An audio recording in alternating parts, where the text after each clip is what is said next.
Dans cette vidéo, je vais t'expliquer pourquoi est-ce que ta chaîne YouTube ne décolle pas. Pourquoi est-ce que tu n'as pas plus de vues. Pourquoi est-ce que tu n'as pas plus d'abonnés. La première raison elle est toute simple. Tu as peur, donc tu ne passes pas à l'action. Sans passage à l'action, tu n'auras pas des vidéos qui vont sortir. Sans vidéo, tu n'auras pas de vues. Sans vues, tu n'auras pas d'abonnés. C'est aussi simple que ça. Je sais que tu as peur. Je sais que peut-être que tu te dis qu'il y a beaucoup de personnes sur YouTube. Il y a trop de contenu. Je suis découragé, etc.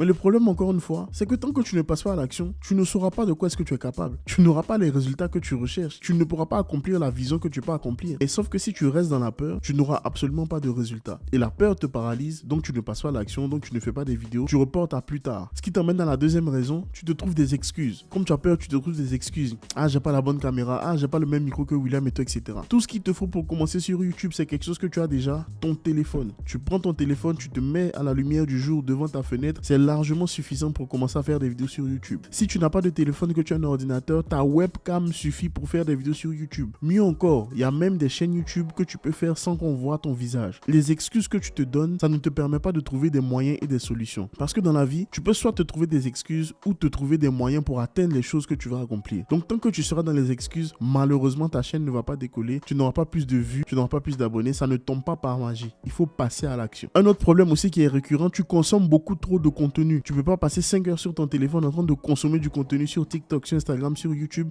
et t'attendre à ce que les vidéos se publient directement sur ta chaîne YouTube sans que tu ne fasses rien. Ensuite, tu ne te formes pas. La majeure partie du temps, tu veux juste avoir du contenu gratuit. Tu penses que c'est simplement en consommant le contenu gratuit que tu auras tous les résultats que tu recherches.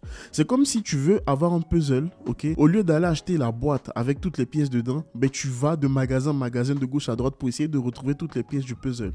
Le problème, c'est que ça t'épuise et à un moment donné, vu que tu n'as pas toutes les pièces du puzzle, tu abandonnes. Ensuite, tu as des pensées limitantes et parmi les pensées limitantes, une des plus connues, c'est l'algorithme est contre moi. L'algorithme ne peut pas être contre toi parce que le but de YouTube, c'est qu'il y a des créateurs de contenu qui créent des vidéos et qu'il y a des spectateurs qui regardent les vidéos de ces créateurs de contenu. Et plus les gens restent sur la plateforme, plus YouTube peut montrer de la publicité aux gens sur la plateforme et plus YouTube peut gagner de l'argent. C'est le but de YouTube. Et le but de l'algorithme, c'est pas d'être contre toi, c'est de trouver le meilleur spectateur possible, les meilleurs spectateurs possibles pour la vidéo que toi tu es en train de créer. Donc si l'algorithme ne montre pas tes vidéos à plus de gens, il y a forcément une raison. Parce que c'est pas le but de l'algorithme de faire en sorte de ne pas montrer tes vidéos parce que tu es utile pour YouTube. Aussi un autre truc que tu peux faire souvent, c'est que tu mendies des abonnés sur les commentaires des autres chaînes YouTube. Venez, on s'abonne, venez soutenir moi, etc. Ça ne fonctionne pas. C'est pas comme ça que tu vas développer ta chaîne YouTube. C'est pas comme ça que tu vas donner de la valeur aux gens. Et les gens ne vont pas s'abonner juste parce que tu as envie d'avoir des abonnés. Qu'est-ce que tu leur apportes à ces personnes qui regardent tes vidéos pour qu'ils s'abonnent à ta chaîne YouTube? Si tu fais des échanges d'abonnés à chaque fois, ou si tu achètes des abonnés, tu n'es pas en train de développer une chaîne YouTube, tu es en train de gonfler simplement ton ego et ça ne va rien t'apporter du tout. Aussi, tu ne connais pas ton audience et tu n'as pas de stratégie claire pour cette audience que tu ne connais pas. Donc ça fait que ta chaîne ne décolle pas, tu restes au même stade. Donc il y a toujours cette excitation lorsque tu publies tes premières vidéos YouTube. Mais après, si tu n'as pas de stratégie, si tu n'as pas de régularité, si tu ne mets pas en place les actions que tu es censé mettre, tu ne pourras pas passer à l'action, tu ne pourras pas avoir plus de vues, tu ne pourras pas avoir plus d'abonnés. Si tu veux aller plus loin, je te conseille de regarder une de ces deux vidéos là dans lesquelles je te partage des stratégies hyper utiles